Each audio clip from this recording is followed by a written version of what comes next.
অনেক প্রশ্ন যে পালক পুত্র এটার সাথে দেখা দেওয়া জায়েজ আছে কিনা, অথবা পালক মেয়ে তার সাথে যে পুরুষে পালক নিয়ে আসছে সে দেখা দেওয়া জায়েজ আছে কিনা, এবং এই পালক পুত্র বা পালক মেয়ে এরা যে লোক যাদেরকে লালন পালন করছে তাকে বাবা বা মা হিসাবে ডাকা সম্বোধন করা জায়েজ আছে কিনা, এবং এই যে লোক তাদেরকে লালন পালন করছে সে পালক ছেলে পালক মেয়ে তারা ওই ব্যক্তির মারা যাওয়ার পরে তার সম্পত্তির ভাগ পাবে কিনা, এই গুরুত্বপূর্ণ তিনটা প্রশ্ন পালক পুত্র বা পালক মেয়ে সম্পর্কে উঠে আসে। এবং এই প্রশ্নের উত্তর খুবই গুরুত্বপূর্ণ এই জন্য যে আমাদের সমাজে এটার প্রবণতা অনেক বেশি।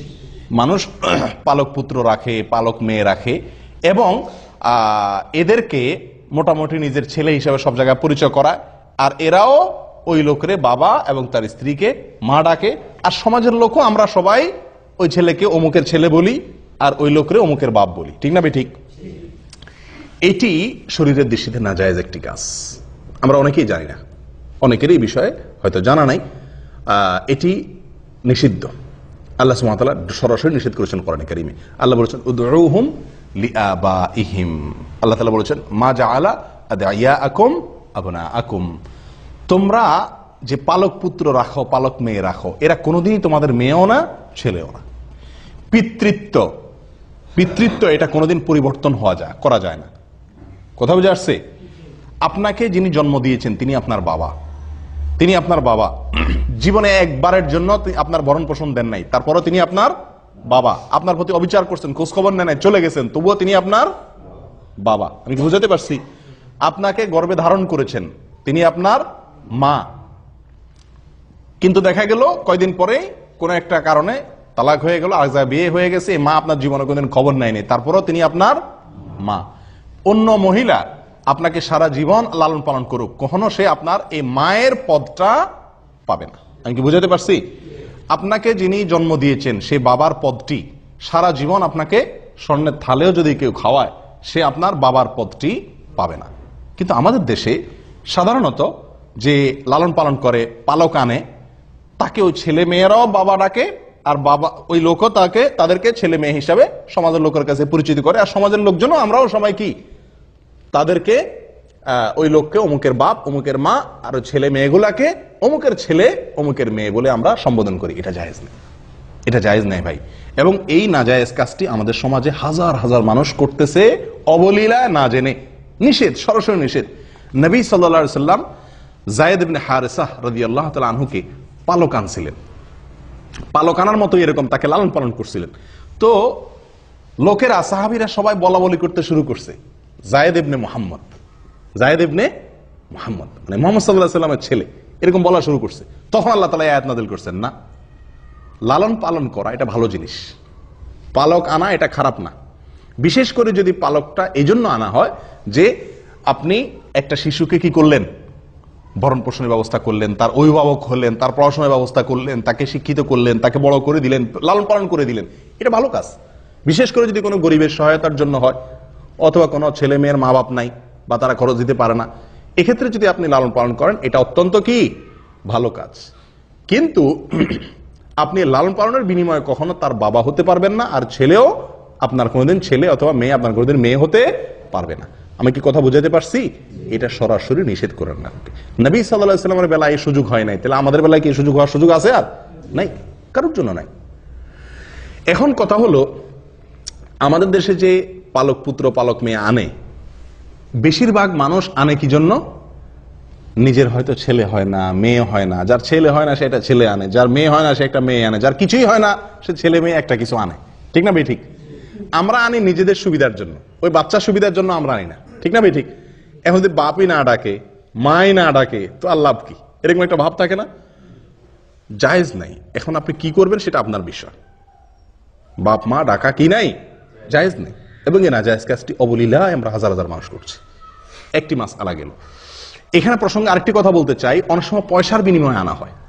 খেয়াল করছেন আপনারা যে গরিব মানুষ তার বাচ্চাটা কিনে নিয়ে আসে, এটা আরেক হারাম কাজ। মানুষ ক্রয় বিক্রয় করার কোনো অধিকার ইসলাম আপনাকে দেয় নাই। যে মা বিক্রি করছে, যে বাপ বিক্রি করছে, তারাও কবিরা গুনাহ করছে, আর আপনি এটা পণ্য নয়, আপনি কিনছেন, আপনিও গুনাহগার। আমি কি বুঝাতে পারছি? হ্যাঁ, সে তার সন্তানটা আপনাকে লালন পালন করার সুযোগ দিছে, আপনার কাছে আছে, সে হিসাবে আপনি তা কি করলেন, খুশি হয়ে তারা কিছু হাদিয়া তোফা দিলেন, সেটা ভিন্ন জিনিস। তার মন খারাপ হতে পারে, তার একটু আমি সহযোগিতা করলাম, সেটা ভিন্ন জিনিস। কিন্তু এর চাইতে বড় বিষয় হলো, আপনি যদি 1 কোটি 10 কোটি 20 কোটি 50 কোটি না সারা পৃথিবীও দিয়ে দেন, কাকে? ওই সন্তানের গর্ভধারিণী মাকে, তার জন্মদানকারী বাবাকে, তবুও আপনি কোনোদিন তার বাবা এবং মা হতে পারবেন না। এই সুযোগ নাই। মনে চাইতেছে বাচ্চা পালন করার, পালন, পালাতে বাধা নেই, কিন্তু বাবা হতে পারবেন না, মাও হতে পারবেন না।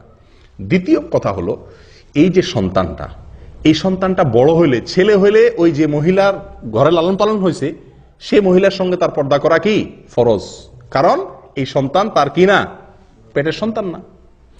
আবার যদি মেয়ে লালন পালন করে, তাহলে যে বাবা মতো যে লালন পালন করছে, যার বাসা লালিত পালিত হয়েছে, ওই পুরুষের সাথে এই মেয়ের দেখা দেওয়া কি হারাম।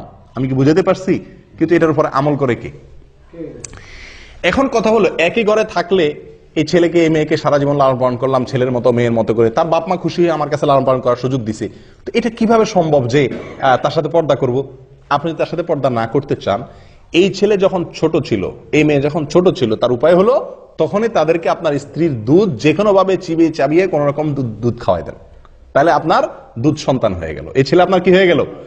এখন আপনি বাবা মাও বলা যাবে, আবার কি দেখাও দেওয়া যাবে, কারণ দুধ সন্তানের সাথে দেখা দেওয়া যায়। কথা বুঝতে পারছি? ওই মহিলার যদি দুধ না থাকে, আপনার বোনের দুধ খাওয়াই দেন।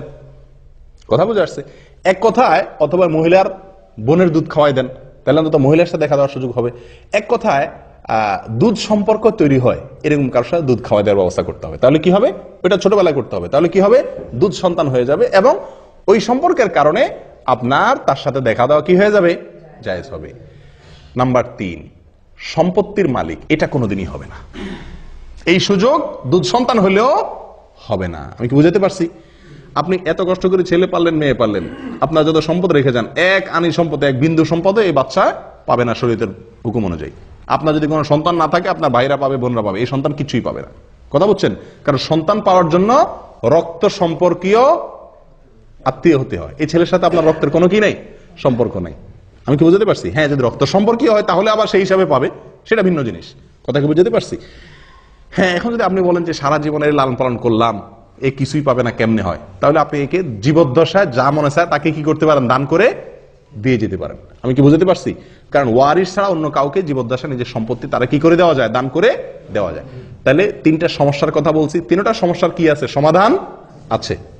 বুঝতে পারছি? কিন্তু এই সমাধানগুলাকে আমরা গ্রহণ না করে সরাসরি আমরা কি করি, ওই পালক পুত্রের ছেলে মেয়ে ডাকি, বাবা মা ডাকি, পালক বাপরে, পালক মারে, এবং তাদের সাথে দেখা দেই, এবং তাদেরকে সম্পত্তির ভাগ দেয় মৃত্যুর পরে। এই সবগুলাই অন্যায় কাজ, গর্হিত কাজ। আল্লাহ আমাদেরকে বুঝার তৌফিক দান করেন। জাযাকুমুল্লাহ।